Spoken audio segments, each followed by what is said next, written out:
Welcome future doctors into the white coat educator. I am Yasmin Pathan, a BHMS student. Today we are seeing the most important topic, that is the drug proving. ये for example number 105 to 145 में very करता है.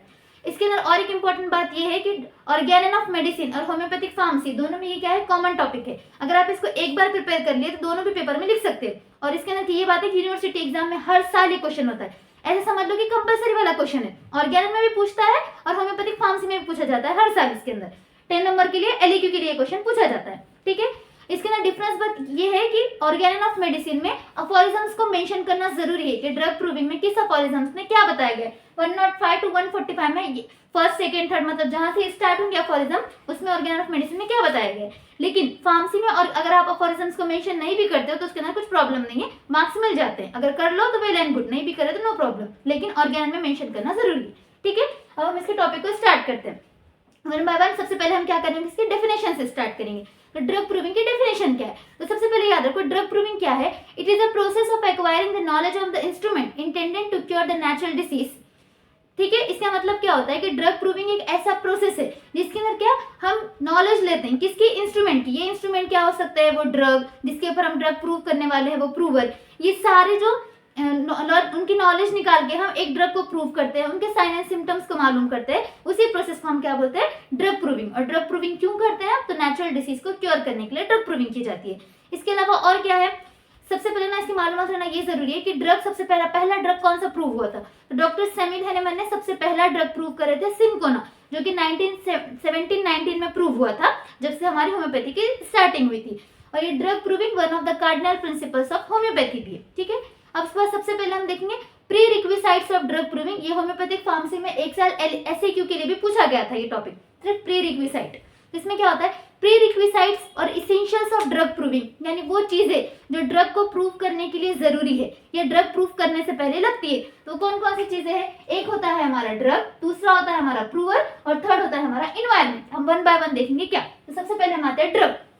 Of course proof किसको करना है, हमें drug को करना है. तो ड्रग जरूर रहना चाहिए. कोई भी ड्रग लो वो कैसा होना चाहिए, मस्ट बी जेन्युइन प्योर, यानी उसकी प्योरेस्ट फॉर्म होना चाहिए. एक ड्रग दूसरे ड्रग से मिक्स नहीं होना चाहिए, वो डस्ट पार्टिकल से प्योर होना चाहिए, उसके अंदर कोई भी इंप्योरिटीज नहीं होनी चाहिए. ठीक है.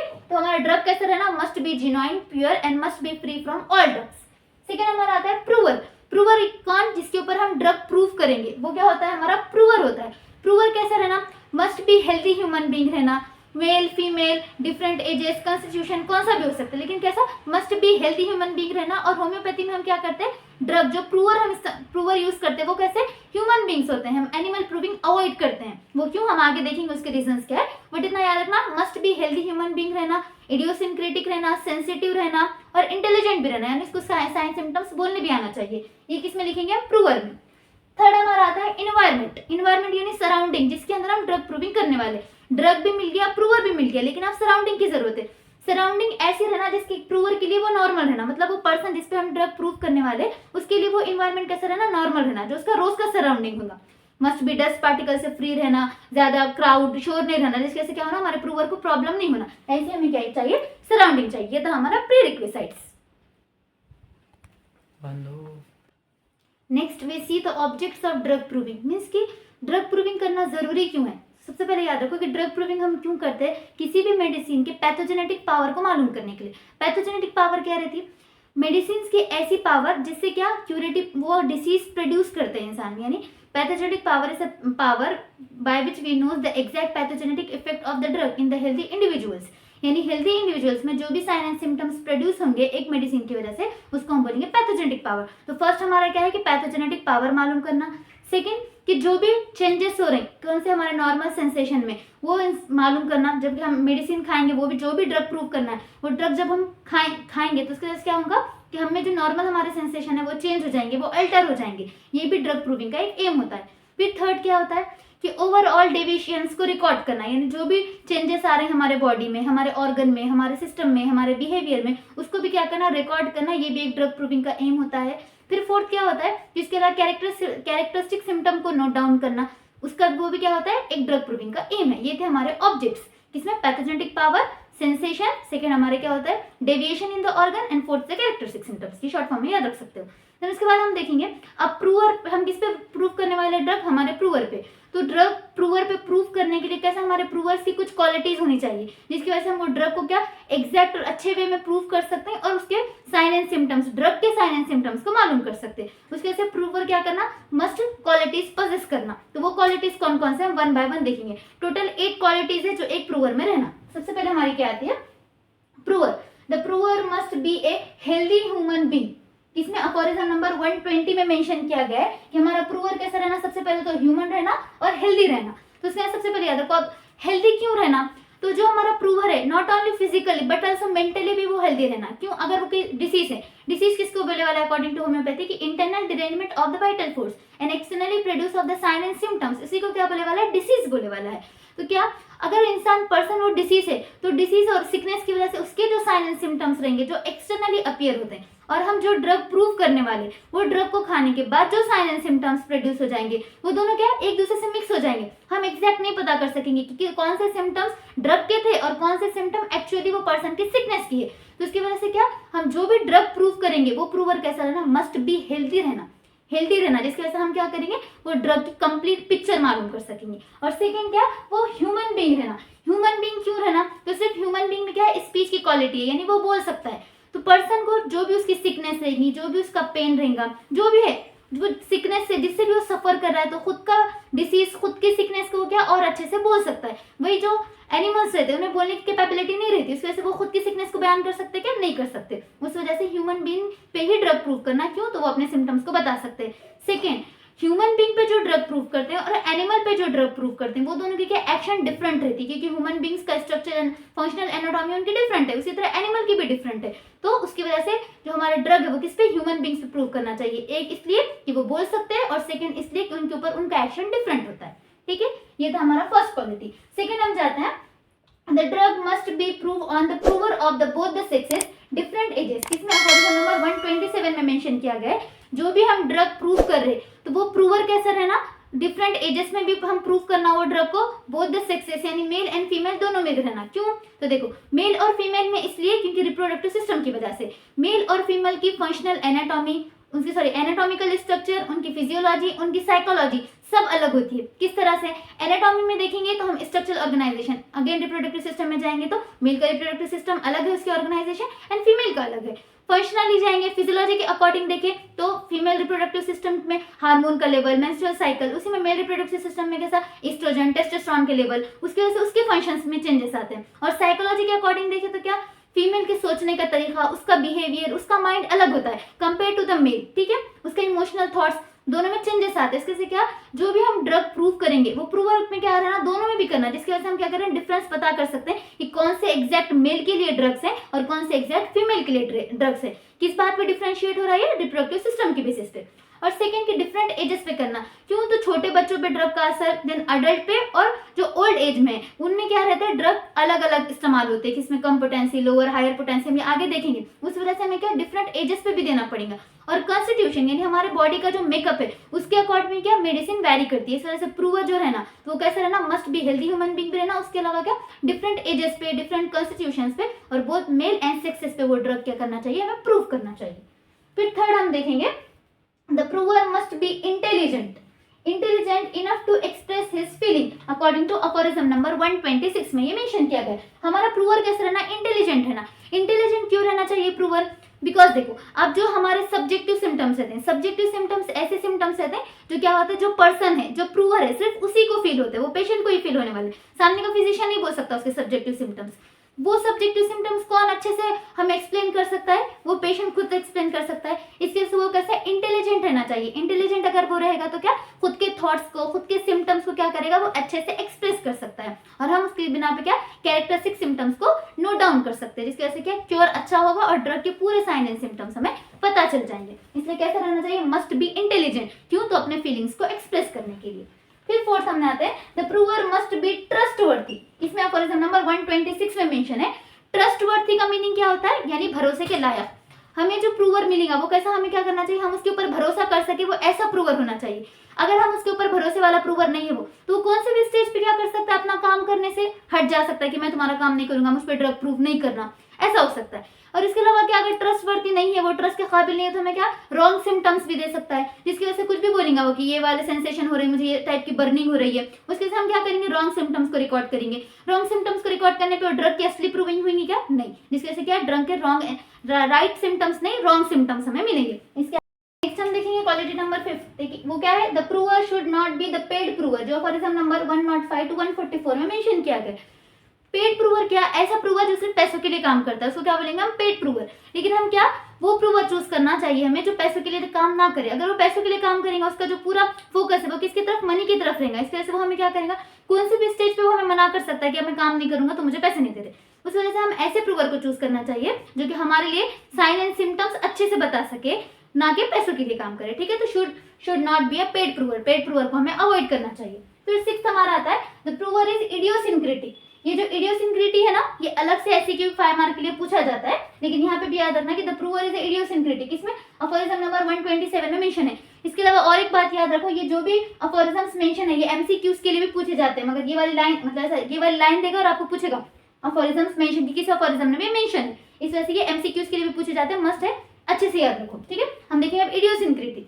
इडियोसिंक्रेटी किसको बोलते हैं, इडियोसिंक्रेसी यानी सेंसिटिवनेस।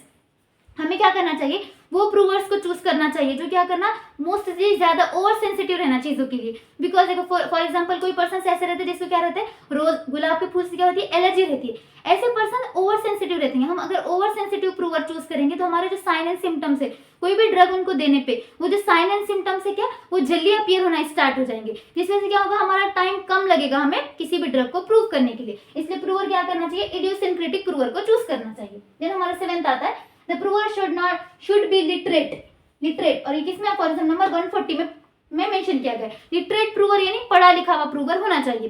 तो अगर पढ़ा वाला लिखे वाला प्रूवर होगा तो उसे क्या हम डे बुक डायरी देते हैं, जिसकी वजह से ना उसको ड्रग देने के बाद जो भी साइन एंड सिम्टम्स मेंशन मतलब अपीयर होते हैं उसके अंदर, वो क्या कर सकता है, खुद से राइट डाउन कर सकता है वो डे बुक डायरी में। लेकिन उसी जगह पे अगर इलिटरेट प्रूवर है, यानी पढ़ा लिखा हुआ नहीं है, अनएजुकेटेड है, तो क्या करना पड़ेगा, फिजिशियन को उसके पास जाना पड़ेगा, डेली विजिट करना पड़ेगी, और उसकी जो साइन एंड सिम्टम्स है 1 by 1 सेंसेशन, मोडालिटीज, कंकॉमिनेंट, इसके थ्रू क्या करना पड़ेगा, नोट डाउन करना चाहिए। जरूरी नहीं है कि लिटरेटरी प्रूवर हो, लिटरेट प्रूवर रहा तो वेल एंड गुड, बहुत अच्छी बात है। अगर इलिटरेट प्रूवर रहा तो वो भी क्या बन सकता है, प्रूवर बन सकता है, यानी हम उसके ऊपर भी ड्रग को प्रूव कर सकते हैं। फिर हमारा आता है 8, the students of the homeopathy and the homeopathic physicians are the best prover, aphorism number 120 में है। इसके अकॉर्डिंग क्या कि हमारे जो होम्योपैथिक हम स्टूडेंट्स है और जो होम्योपैथिक फिजिशियंस है हमारे, वो क्या एकदम बेस्ट प्रूवर बन सकते हैं। क्यों, तो उनको पता रहता है कि कितनी इंपॉर्टेंट है ड्रग को प्रूव करने के लिए, ड्रग प्रूविंग में किन सिम्टम्स को बोलना जरूरी है, हम सेंसेशन, मोडालिटीज, कंकॉमिनेंट्स को किस तरह डिस्क्राइब करना चाहिए, इस वजह से क्या उनकी अच्छी प्रूविंग होती है। नेक्स्ट हम देखेंगे precautions to be taken during the drug proving. हमें क्या करना चाहिए, ड्रग प्रूविंग के टाइम पे कौन कौन सी प्रिकॉशंस लेनी चाहिए। इसमें सबसे पहले क्या precautions, diet of the prover, regarding the prover क्या उसकी डाइट की हमें प्रिकॉशंस लेना चाहिए। फॉर एग्जाम्पल नंबर 125 में ये मेंशन है। डाइट में क्या मतलब, प्रूवर अगर उसके ऊपर ड्रग हम प्रूव कर रहे हैं तो ड्यूरिंग द ड्रग प्रूविंग हमें प्रूवर को वही डाइट देना चाहिए जो उसकी नॉर्मल डाइट है। ऐसी कोई भी एक्स्ट्रा वाली चीज है जो वो नहीं खाता है या उसे पसंद नहीं है, वो क्या हमें अवॉइड करनी चाहिए। उसके अलावा कॉफी, टोबैको, होम्योपैथी में जो रहते हैं कि अनियन, गार्लिक, ये जो कच्चा रॉ मटेरियल रहता है वो क्या हमें वो भी अवॉइड करना चाहिए ड्यूरिंग द ड्रग प्रूविंग। किसके regarding, diet of the prover के रिगार्डिंग। सेकेंड हमारा आता है dose and mode of administration, aphorism number 121 में मेंशन है। डोज क्या होता है, dose is the amount of the medicine which is given at A time. Dose होता है कि हम क्या करते हैं, वो ड्रग को एट ए टाइम पे देते हैं। इसमें मोड ऑफ एडमिनिस्ट्रेशन में क्या होता है, कुछ मेडिसिन होते हैं जिनकी स्ट्रॉन्ग एक्शन होती है, किसकी माइल्ड होती है और किसकी एकदम वीकेस्ट होती है। जो स्ट्रॉन्ग वाले एक्शन वाले मेडिसिन है उनको क्या कम क्वांटिटी में देते हैं, माइल्ड वाले को वेरी करता है, लेस में, थोड़ा मोर में, ऐसा। लेकिन जो वीकेस्ट वाले मेडिसिन रहते हैं वो इडियोसिंक्रेटिक, सेंसेबल, इरिटेबल पर्सन पे अगर हम दे रहे हैं तो उनको क्या स्ट्रॉन्ग क्वांटिटी में हमें देना होता है। ये हो गया हमारा मोड ऑफ एडमिनिस्ट्रेशन, यानी हम कैसे कैसे क्वालिटी में उसको देंगे। फिर क्या आता है हमारा रिपीटेशन ऑफ द डोज, जो क्या फॉर एग्जाम्पल नंबर 129 में मेंशन है। रिपीटेशन ऑफ द डोज में क्या, रिपीटेशन यानी वो डोज को क्या करना, एक टाइम इंटरवल में अगेन अगेन रिपीट करना। तो क्या सबसे पहले हमने पहला डोज दिए प्रूवर को, तो हमें क्या करना चाहिए, जब तक उसके साइन एंड सिम्टम्स अपीयर नहीं हो जाते जब तक क्या करना चाहिए, वेट एंड वॉच। उसके बाद जब साइन एंड सिम्टम्स अपीयर होना स्टार्ट हो जाएंगे उसके बाद हमें क्या करना चाहिए, सेकंड डोज देना चाहिए। लेकिन सेकंड डोज देने की जल्दी नहीं करनी चाहिए प्रूविंग के टाइम पे। ओके, ये हमारी प्रिकॉशन है।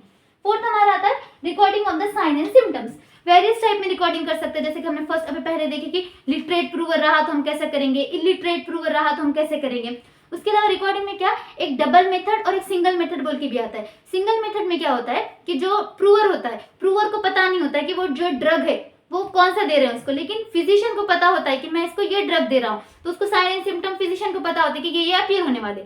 लेकिन डबल मेथड में क्या होता है कि प्रूवर और जो फिजिशियन है दोनों को भी पता नहीं होता कि कौन सी ड्रग है, तो उससे वो भी पता नहीं कर सकते कि साइन एंड सिम्टम क्या है। ये बेस्ट तरीका है साइन एंड सिम्टम्स को नोट डाउन करने का, क्योंकि जो असली में अपीयर होंगे वही राइट डाउन किए जा सकते। तो ये हमारा क्या था, recording of the sign and symptoms. Next आता है advantages of the drug proving on the human beings. हमने पहले भी देखे थे कि ह्यूमन बींग्स पे हम जब ड्रग प्रूव करते हैं उसके क्या क्या एडवांटेजेस है। तो क्या, जो सब्जेक्टिव सिम्टम्स है उसको हम अच्छे तरीके से रिकॉर्ड कर सकते हैं। उसके अलावा कंकॉमिटेंट्स, मोडालिटी, सेंसेशन, लोकेशन की भी क्या एग्जैक्ट पता चलती है। क्यों, तो ह्यूमन बींग्स में कैपेबिलिटी है स्पीकिंग की, वही एनिमल प्रूविंग करे तो उनमें कैपेबिलिटी नहीं रहती। इसलिए सिम्टम सब्जेक्टिव सिम्टम्स को रिकॉर्ड करने के लिए, कंकॉमिटेंट मोडालिटीज को रिकॉर्ड करने के लिए ह्यूमन प्रूविंग मस्ट है। उसके अलावा क्या कि पैथोजेनेटिक पावर एग्जैक्ट पता चलती है। जो भी ड्रग के साइन एंड सिम्टम्स अपीयर होते हैं तो वाइटल फोर्स के रिगार्डिंग, यानी उसकी डिरेंजमेंट हुए बाद, वाइटल फोर्स की डिरेंजमेंट हो जाने के बाद जो साइन एंड सिम्टम्स अपीयर होंगे वो सिर्फ एनिमल प्रूविंग में ये रिकॉर्ड हो सकते हैं। हाँ सॉरी, ह्यूमन प्रूविंग में रिकॉर्ड हो सकते हैं। एनिमल प्रूविंग का बस एक एडवांटेजेस ये है कि हम क्या कर सकते हैं, वहां पे प्रूवर को लॉस करने का हमें चांस नहीं है। चांस है मतलब हम उसके ऊपर क्या कर सकते हैं, खुद के डेर पे कर सकते हैं। देखिए हम advantages of the drug proving किस पे, ह्यूमन बींग्स पे। पहले भी देखे थे कि ह्यूमन बींग्स पे एडवांटेजेस क्या है कि सब्जेक्टिव सिम्टम्स अच्छे से रिकॉर्ड होंगे, कंकॉमिटेंट्स, मोडालिटीज, सेंसेशन, लोकेशन अच्छे से रिकॉर्ड कर सकेंगे हम।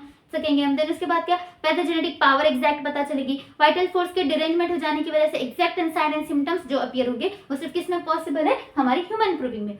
वही एनिमल प्रूविंग का एक एडवांटेजेस ये है कि हम क्या कर सकते हैं कि पहली बार अगर कोई ड्रग प्रूव कर रहे हैं, अगर वो हार्मफुल है तो हार्मफुल भी रहे तो वो एनिमल पे प्रूव हो रही है, हम इंसान को खोने के चांस से बच सकते हैं। बस इतना एक एनिमल प्रूविंग का एडवांटेज है, बट होम्योपैथी में एनिमल प्रूविंग अलाउड नहीं है। ठीक है, उसके अलावा देखो अभी ड्रग प्रूविंग बहुत ज्यादा वास्ट चैप्टर है, बट मैंने थ्योरेटिकल पॉइंट ऑफ व्यू से यानी यूनिवर्सिटी एग्जाम को कवर करने के लिए जितना मैक्सिमम हम कर सकते थे कम टाइम में और आप लिख सको एग्जाम में, इस तरह कवर कर पाए। लेकिन इसके अलावा प्रैक्टिकल नॉलेज के लिए आपको है पूरा चैप्टर जो दिया हुआ है होम्योपैथिक फार्मेसी में डिटेल में दिया हुआ है, उसको एक बार पूरे अच्छी तरह से पढ़ना है। थ्योरेटिकल के लिए ये मोर देन इनफ है। अगर आप इतना यूनिवर्सिटी एग्जाम में लिख सके तो मैक्सिमम 7 to 8 मार्क्स आराम से मिल जाएंगे। लेकिन प्रैक्टिकल नॉलेज के लिए आप एक बार वो पूरा चैप्टर पढ़ लीजिए। मैक्सिमम टॉपिक तो मैंने कवर कर दिया है, इसके अलावा कुछ 1-2 टॉपिक रह गए होंगे जो थ्योरेटिकल पॉइंट ऑफ व्यू से इंपॉर्टेंट नहीं थे। अगर इसकी में कुछ समझ में नहीं आया है तो आप कमेंट्स में राइट डाउन कर देना, जितने जल्दी पॉसिबल हो सका मैं यहाँ पे डाउट को सॉल्व करने की कोशिश करूंगी। If you like this video, like and share, subscribe to my channel white coat educator. मिलते हैं नेक्स्ट वीडियो में।